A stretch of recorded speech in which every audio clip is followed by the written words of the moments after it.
The CAFM system is basically a software application where estates and facilities management people can centralise all of their operational data. 62% of facilities managers are still using some form of spreadsheet to manage their buildings. A CAFM system enables them to streamline their processes, update work orders straight away, and manage and maintain their buildings and all of the assets that are in it.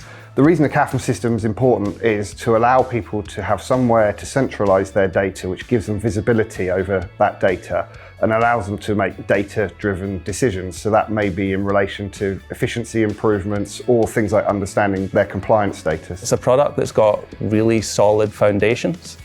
It's been around for a number of years and led the market in a number of areas. COVID's had a huge impact on the FM space. We've had staff leaving offices, having to remote work. As we bring staff back into the office, we want to look at efficiency gains, look at utilisation, the data around that, cleaning rotas, resource usage and maintenance schedules.